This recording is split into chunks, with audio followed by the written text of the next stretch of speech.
every election, the media discusses two candidates for president in their political talk shows. Though only two are discussed, many more candidates come from minor parties. Why do the independent candidates never get any attention? Why does no one vote for the Libertarian Party? Why not the Green Party either?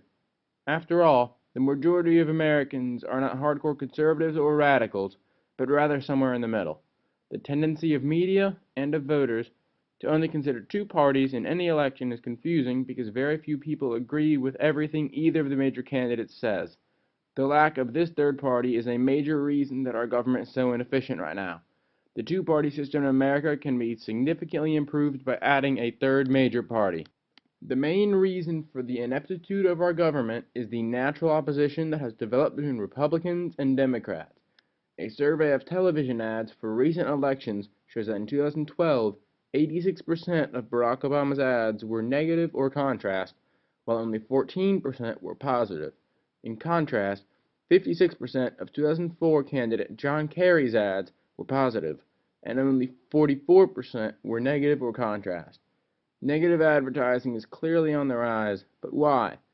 The increasing negativity and enmity between Republicans and Democrats is clear, and the impact of this enmity is equally clear. The two parties argue far too much because of their growing hatred of each other. Rising enmity between Republicans and Democrats has led to stagnancy in Congress today. In 2012, Congress passed approximately 220 bills. In 2011, 383. Congress now sits arguing endlessly with each other because they cannot accept the opinion of the opposing party as a plausible solution for the problem being discussed. And while politicians bicker back and forth, nothing good is happening. The economy continues to stay poor, the debt is high, unemployment is high. The reason for the inactivity of Congress is partisanship. Ideological disputes are getting in the way of the true work of Congress to serve the people instead of themselves. The addition of a third major party could end such debates, and if the third party could be equally as large as either current party, then one dissenting party could not stop a bill from being passed. Even if the third party doesn't own very many seats in either the House or the Senate, it could still cause both parties to focus on strengthening their own parties in lieu of bashing the other. Some benefits to America's current political system. Voting is easier for citizens when only two well-known candidates are running, ties or runoffs are more easily avoided, and the average citizen can make better comparisons and thus choose more easily between candidates. While these are beneficial to the voting process, there is no real benefit to the government from such polarity. There are no moderate choices in presidential candidates any longer, so a moderate citizen will be torn between two seemingly poor choices. The best way to instill such a third party would be to expand media coverage and to expand the presidential debate to a third candidate.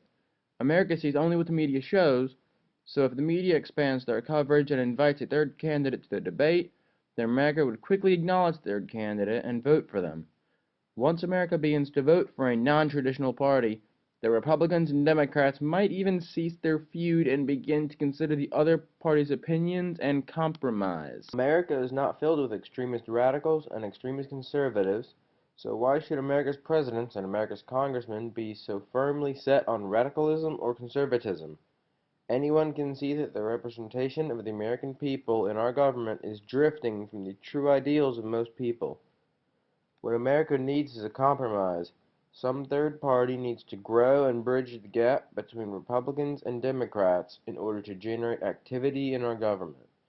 This does not mean destroying the existing parties or changing their views, but only adding a third major party to the existing structure. The addition of a third major party to America's political system, especially in the presidential debate, will in the long run encourage greater unity in Congress, therefore increasing the efficiency of the U.S. government. So next time you vote, remember that there are more than two candidates, and the change begins with you.